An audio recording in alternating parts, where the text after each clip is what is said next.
Capítulo 13 de la criminología crítica se pasó al desbande. Habían criminólogos críticos de los 70 en los países centrales y se les veía con un poder punitivo propio de los estados de bienestar y sus sociedades de consumo. Ellos consideraban que había razas inferiores, que eran los habitantes de los países periféricos, los inmigrantes y excluidos de los países centrales, y razas superiores, que son los incluidos de los países centrales y sus procónsules designados en los periféricos, que debían defenderse de los inferiores.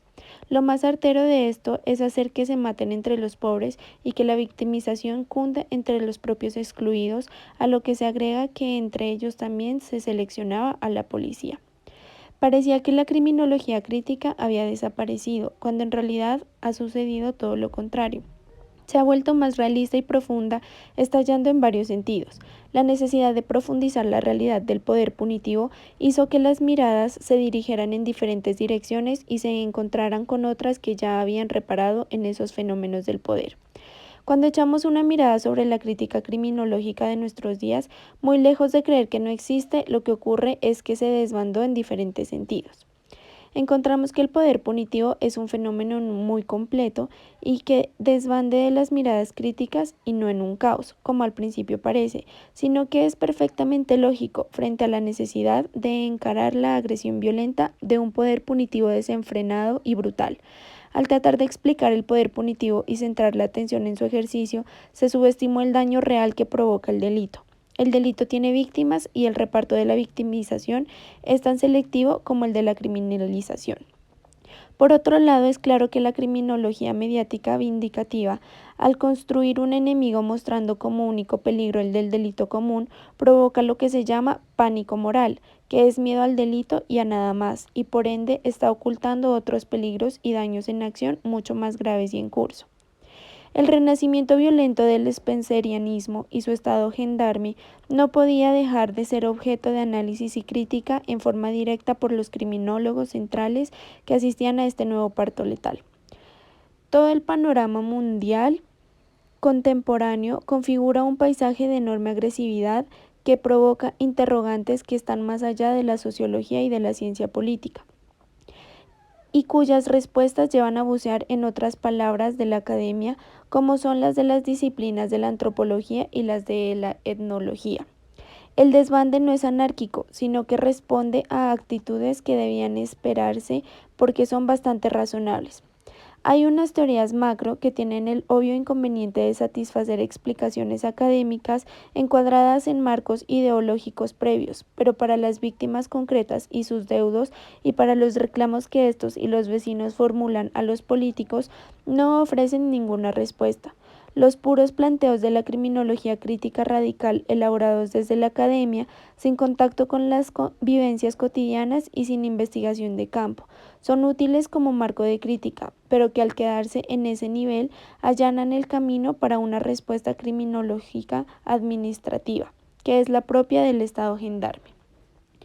La victimología se dedicaba a las víctimas de delitos comunes y en especial a su comportamiento como determinante o facilitador de estos, pero hoy ha cumplido su campo de observación hasta llegar a abarcar casi todo lo que toman en consideración los que postulan ir más allá de la criminología y ocuparse de todo el daño social.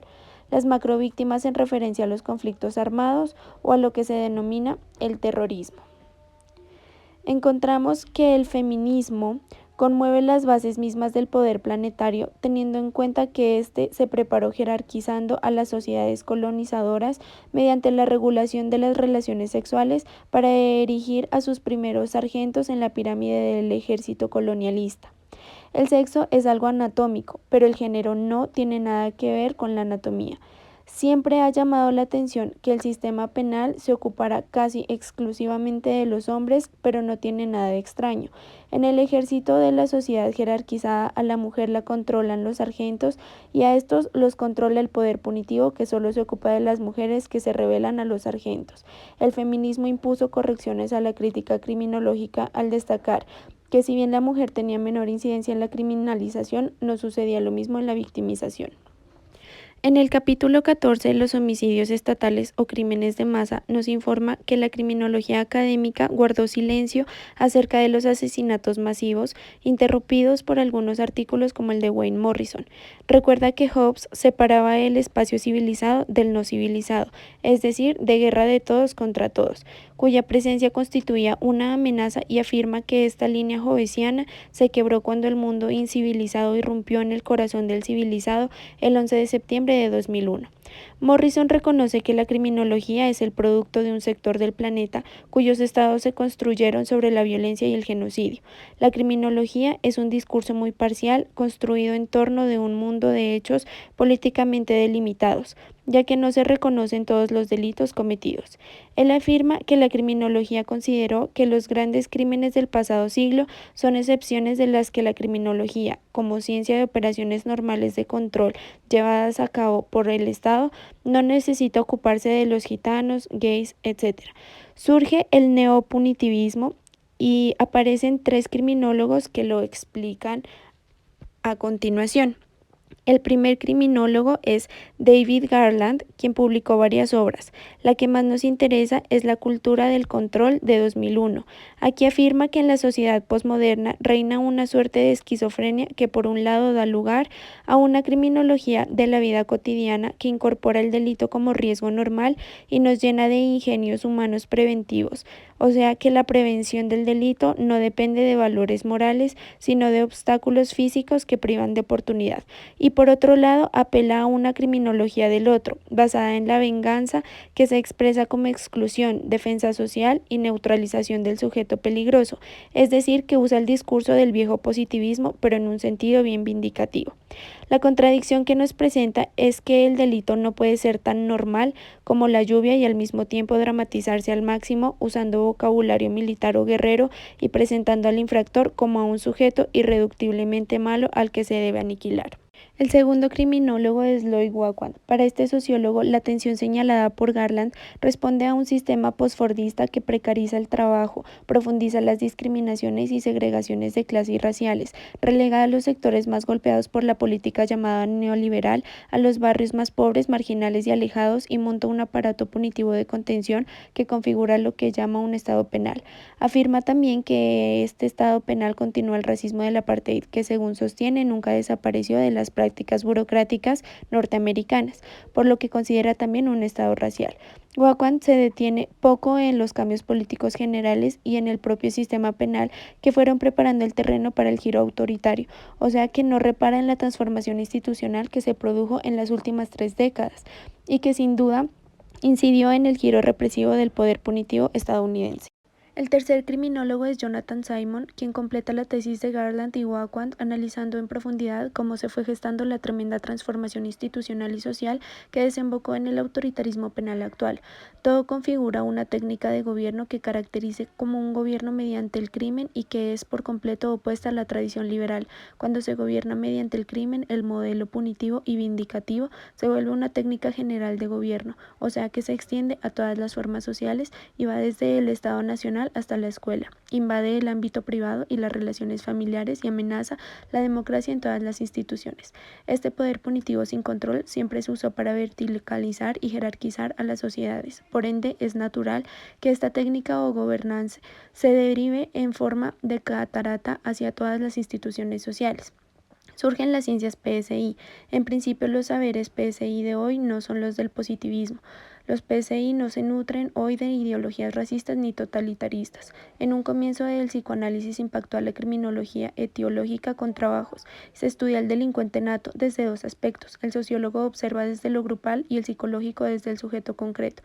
La criminología crítica, bien entendida, en lugar de limitar el campo PSI en su materia, lo amplía. El etiquetamiento no es algo que opere en forma mecánica ni afecte a todos por igual, pues el ser humano no es una marioneta. Existe un grado de fragilidad que condiciona una vulnerabilidad al etiquetamiento. Si la intervención del poder punitivo tiene efecto deteriorante y estigmatizante, y si hay personas que sufren estos efectos mucho más que otras, es el campo PSI el que nos puede informar a qué responde la mayor vulnerabilidad en cada uno y, lo que es más importante, cómo abordarla en el sujeto concreto. Capítulo 15. ¿Somos todos neuróticos? En este capítulo hay que preguntarse por la tremenda agresividad intraespecífica y extraespecífica. Dice que los daños sociales van más allá de la criminología, pues millones de personas mueren ante la indiferencia del resto y que las masacres se han cargado a muchos millones sin contar con los otros millones de muertos por las guerras, y además que nada de eso pertenece al pasado remoto. Desde la crítica macro se nos objete que con eso pasamos por alto o minimizamos el capitalismo. Entonces hay que preguntarse por la raíz, por el porqué de la agresividad. Freud ubicó el terreno en que se debía buscar la respuesta al porqué de la agresividad. Él se remontó hasta la etnología, es decir, antes de la historia, para explicar la destructividad humana. Dice que el delito sería una de las vías para satisfacer este reclamo inconsciente de punición. La reacción social punitiva no cumpliría para Freud la función de eliminar ni prevenir la criminalidad, sino que proporcionaría satisfacción a la demanda de punición inconsciente del propio infractor. Freud advierte que cuando una persona se abstiene de agredir a otra solo porque existe una fuerza exterior que se lo impide, no hay mala conciencia, sino que ésta aparece cuando la autoridad está internalizada, o sea, cuando es parte del yo. La idea que Freud tenía del ser humano no era muy positiva, porque estaría filogenéticamente condenando a una agresividad que, al reprimirse, lo carga de culpa y esta a su vez lo impulsa inconscientemente a la infracción en busca de castigo, aunque no necesariamente en sentido penal. Para Freud, el precio pagado por el progreso de la cultura reside en la pérdida de felicidad por aumento del sentimiento de culpa, expresada en una creciente necesidad de castigo. Saltando a lo social, sostenía la existencia de un superyo cultural para eliminar el mayor obstáculo con que choca la cultura, la tendencia constitucional de los humanos a agredirse mutuamente. Él concluía que el destino de la especie humana dependerá del grado en que la cultura logra ser frente a las perturbaciones de la vida colectiva emanadas del instinto de agresión y autodestrucción. En síntesis, todo dependerá de la forma en que nos arreglemos con nuestras pulsiones de vida y de muerte. Se plantea la pregunta, ¿podemos dejar de ser neuróticos? A esto, Herbert Marcuse responde que él aceptaba la hipótesis freudiana, pero sostenía que podíamos ser menos neuróticos y de ese modo ir para adelante. A esta pregunta también responde Norman Brown, quien también aceptaba esta hipótesis, pero como la civilización era la causa de la neurosis, proponía suprimir esta civilización y así dejar de ser neuróticos. Por su parte, René Girard construye su teoría de la mímesis que aplica luego a la civilización actual. Aporta una tesis dinámica afirmando que en la sociedad se va generando una tensión que en cierto momento se traduce en una violencia difusa porque todos van queriendo las mismas cosas en función de una rivalidad mimética. Los grupos comienzan mirándose y terminan imitándose y deseando lo mismo, pero a medida que la violencia aumenta, los objetos deseados pueden pasar a segundo plano e incluso olvidarse. De esta manera se llega a la violencia colectiva, se vierte sangre que reclama más sangre, que es la venganza, y es una escalada de violencia esencial que solo cesa cuando se canaliza en una víctima expiatoria, cuyo sacrificio resulta milagroso, pues hace cesar de inmediato la violencia destructora. Pasamos al capítulo 16, la criminología mediática. La criminología mediática fue detectada por los sociólogos a finales del siglo XIX y apela a una creación de la realidad a través de información, subinformación y desinformación en convergencia con prejuicios y creencias basada en una etiología criminal simplista asentada en causalidad mágica. Aclaramos que lo mágico no es la venganza, sino la esencial idea de la causalidad que se usa para canalizarla contra determinados grupos humanos. La criminología mediática actual es el neopunitivismo de Estados Unidos que se expande por el mundo globalizado. Su característica principal proviene de la televisión. Los críticos más radicales de la televisión son Pierre Bourdieu. Para Bourdieu, la televisión es lo opuesto a la capacidad de pensar. El segundo crítico es Giovanni Sartori.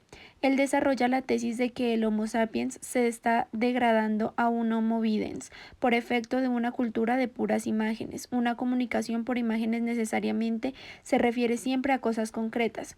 En consecuencia, el receptor de esa comunicación es instado en forma permanente al pensamiento concreto, lo que debilita su entrenamiento para el pensamiento abstracto, que es la base del lenguaje simbólico que caracteriza lo humano. La criminología mediática crea la realidad de un mundo de personas decentes frente a una masa de criminales identificada a través de estereotipos que configuran que ellos estén separados del resto de la sociedad por ser un conjunto de diferentes y malos. La televisión es el medio ideal para alejarnos de los delincuentes, pues juega con imágenes, mostrándonos a algunos de los pocos estereotipados que delinquen y de inmediato a los que no delinquieron o que solo incurren en infracciones menores pero que son parecidas, haciendo que los que aún no han cometido un delito paguen una condena por algo que no han hecho pero que el Estado supone que harán. No se necesita verbalizar para comunicar que en cualquier momento los parecidos harán lo mismo que el criminal. La criminología mediática entra en conflicto cuando el poder punitivo comete un error y victimiza a alguien que no puede identificar con ellos y al que como víctima no puede negarle espacio mediático. Hay fantásticos estudios futuristas como los datos bancarios ocultos en el ciberespacio, los cheques electrónicos, las casas inteligentes, etc., que implican amenazas a la privacidad muy intrusivas, pero que no alarman a la criminología mediática, que las muestra como proveedoras de seguridad. En la televisión, el interés mediático en ocasiones se centra en algunos delitos sexuales, porque son hechos cuyas imágenes provocan mucha indignación y también despiertan gran interés morboso. La gran paradoja de la criminología mediática es que no busca nada contra los criminales violentos, porque en ningún país se deja sueltos a los homicidas y violadores, sino que son sometidos a penas largas salvo coberturas oficiales. La criminología mediática no solo se alimenta de noticias, sino que sobre todo se alimenta de la comunicación de entretenimientos que banaliza los homicidios y la imaginación de la idea de un mundo en guerra. Estas series transmiten la certeza de que el mundo se divide entre buenos y malos y de que la única solución a los conflictos es la punitiva y violenta. No hay espacio para reparación, tratamiento o conciliación. Solo el modelo punitivo violento es el que limpia a la sociedad.